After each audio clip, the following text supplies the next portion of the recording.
All right, let's do this. Forget the textbooks and the theory for a bit. Today, we're jumping right into the code. We are going to build a complete, working Python program together from a totally blank file. Ready to start building?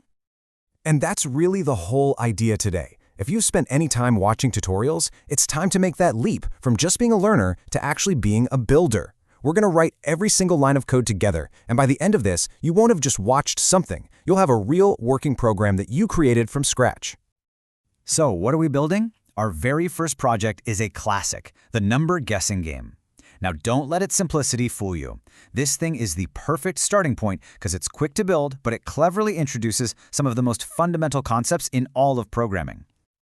Every single project, big or small, starts with a solid foundation. Our first few lines of code are all about setting up the basic structure of the game. You can think of these as the quick wins that build up our momentum and get this whole thing off the ground.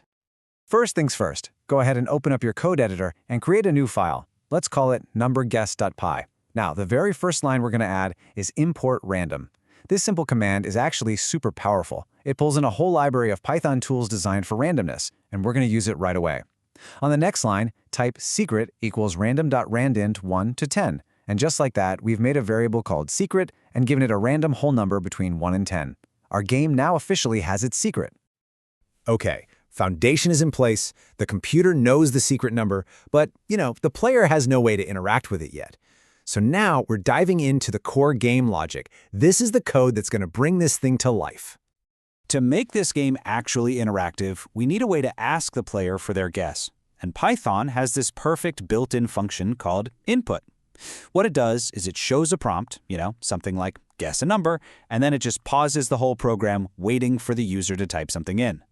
But what the program gets from that answer, well, that requires one more crucial step.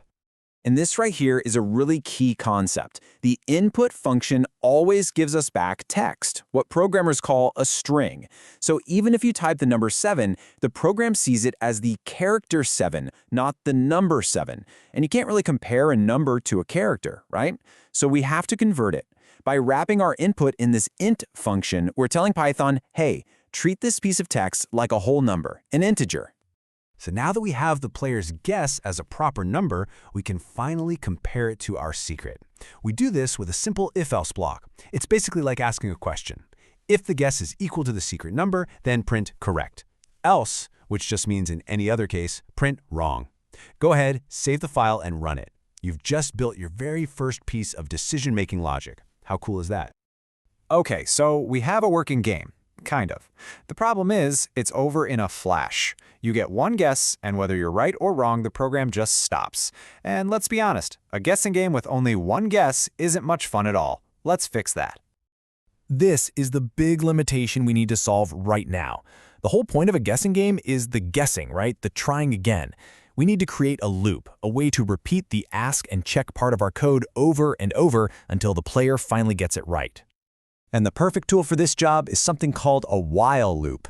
By wrapping our guessing logic inside a while true block, we're giving Python a really simple instruction. Just keep running the code inside this block forever. This gives us the repetition we need, but it also creates a new problem. If it runs forever, how does the game ever end when you win? The answer is the break command. Think of it like an escape hatch for our loop. Inside that if block, where the player guesses correctly, right after we print you guessed it, we just add one single line, break. This little keyword tells the while loop, okay, stop immediately. That lets the program finally move on past the loop. It's the essential tool for controlling what seems like an infinite process. So our game is now feature complete, it's totally playable, but there's this hidden weakness. What happens if the user types, hello instead of a number? Well, our int function is going to fail, and the whole program will crash with an ugly error. Let's add some professional polish to make our code a lot more resilient. And this slide really shows the difference perfectly. On the left, you've got that raw value error that just stops everything cold. On the right, you have a nice, user-friendly message that explains the problem and lets the game keep going. This is the leap from a simple script to a truly robust application. We pull this off with a try and except block. You can think of it like a safety net for your code. You put the risky line, in our case, turning the guess into an integer, inside the try block. Then you create an except block right after it. The code in except only runs if the code in try fails. This is what lets us gracefully handle the error, by printing a helpful message instead of just crashing the whole program. And for one last bit of polish, after the while loop is all done, which remember only happens once the player wins, we'll add one last print statement, completely outside the loop. A simple "thanks for playing" just gives the user a clear and really satisfying end to their game. And that's our game.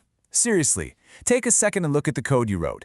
You started with a completely blank page, and now you've built a complete, interactive, and robust program. This is it. This is the moment you go from just learning to actually building. So, congratulations. Let's just quickly recap all the powerful concepts you just put into practice. You used variables to store information. You handled input from a user and gave output back. You controlled the program's flow with conditions and loops. You even pulled in an external module for new features and implemented professional-grade error handling. These aren't just for a guessing game. These are the fundamental building blocks of almost all software. And this, right here, captures the most important lesson of all. Watching videos is great, but true learning, the kind that actually sticks, it happens when you're the one at the keyboard. It's in the act of writing the code, running into those inevitable errors, and then working through the fix. The real learning is always in the doing. So where do you go from here? Don't let this be the end. Use this project as your launchpad. I mean, could you change the code to count how many guesses it took? Or maybe give the player a limited number of tries?